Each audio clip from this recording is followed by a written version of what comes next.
To his friends, John McCullough was a warm, decent man, an heroic figure in the union-building trade movement. He brought Local 30 from virtually nothing to a 1,500-member local.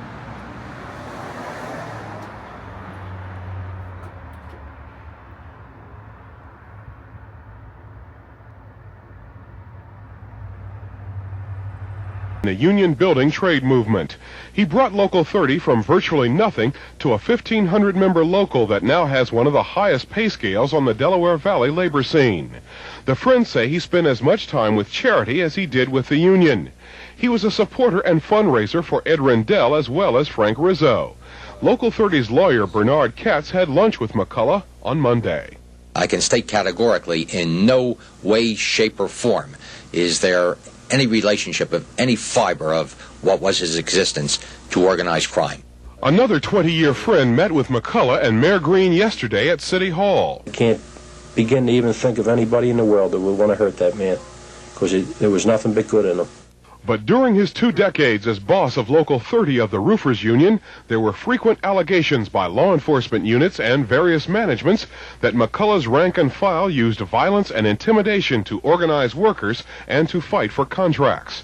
The best-known example was the June 1972 riot at the Valley Forge construction site of a Sheraton hotel being built by non-union contractors, the Altimos Construction Company. 1,000 pickets reportedly rioted at the site, destroying $400,000 in equipment and materials. At other times, there were unexplained dynamite blasts and assaults. Last June, 11 Local 30 members finally went to jail in connection with those riots. McCullough was never charged in that case. McCullough had led the rough-and-tumble Roofers Union since 1959. He was widely considered a symbol of their sometimes violent nature. And while many people considered him a wonderful person, he met the same kind of violent end as did many of his associates, including Angelo Bruno. Vernon Odom, Channel 6 Action News in Winfield Heights.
Here's one man.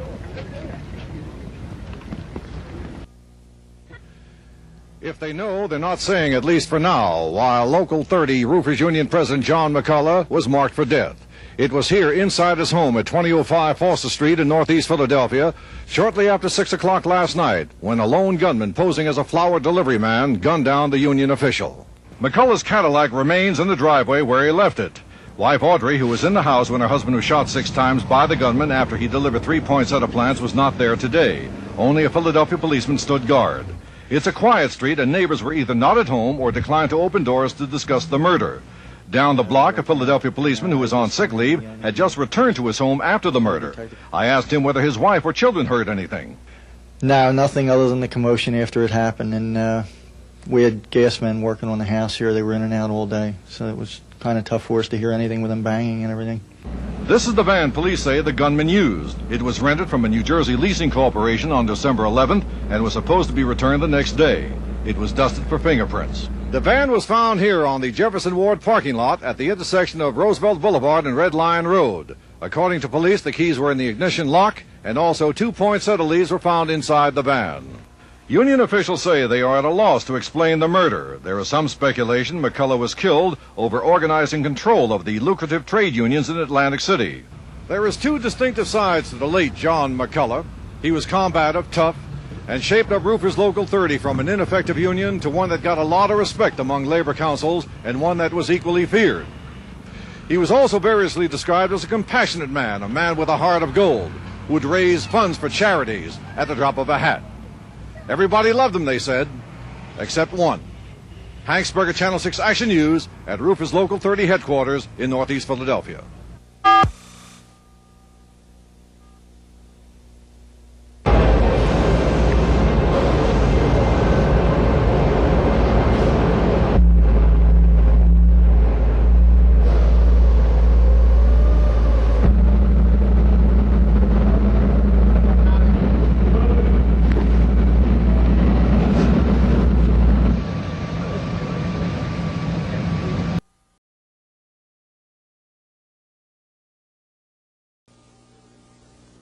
This is convicted hitman Willard Moran in 1982 during the trial process that led to his conviction in the 1980 murder of former Roofers Union leader John McCullough.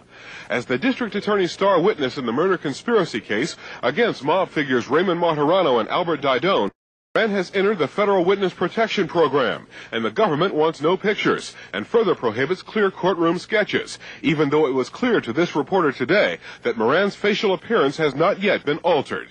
The jury heard only 15 minutes of testimony today. It was interrupted several times by lengthy maneuvering by defense attorneys who don't want the jury to know that Moran and the co-defendants have had a past association that included other criminal allegations, including drug pushing and extortion.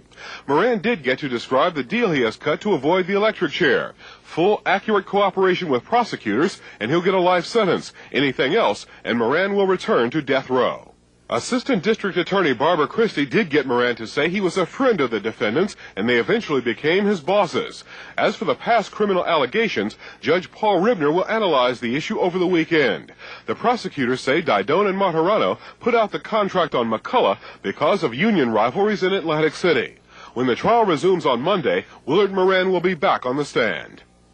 Second day on the stand is the District Attorney's star witness in the McCullough murder, Willard Moran, the man already of shooting and killing former Roofers Union boss John McCullough in 1980, described how he met and went into drug pushing with alleged mob figures Raymond Martorano and Albert Daidone, the men he now accuses of ordering and paying for the McCullough murder. Moran has cut a deal with the government, a life sentence in exchange for his testimony. We are not allowed to show sketches of Moran's face. Moran described a fall 1980 breakfast meeting in a Cherry Hill restaurant where Daidone pointed out a man he would eventually know as John McCullough. "I want you to remember his face," Moran quotes Daidone as saying. Moments later, a mistrial was almost declared by Judge Paul Ribner. Moran said he asked Daidone if former Bartenders Union leader Ed McBride was the target of a contract killing that Moran sensed was coming. He quoted Daidone as saying, "No, not Eddie." Raymond, referring to co-defendant Martorano, and the little guy, Nicky Scarfo. Moran was cut off by defense attorney Emmett Fitzpatrick, who moved for a mistrial, claiming the mention of other reputed mob figures not directly involved in this murder case was a way of inflaming the jury. Judge Ribner agreed. He chastised the assistant district attorney, but denied the mistrial request. The proceedings were recessed for the day. Moran will be on the stand again tomorrow to begin his version of the actual McCullough murder plot.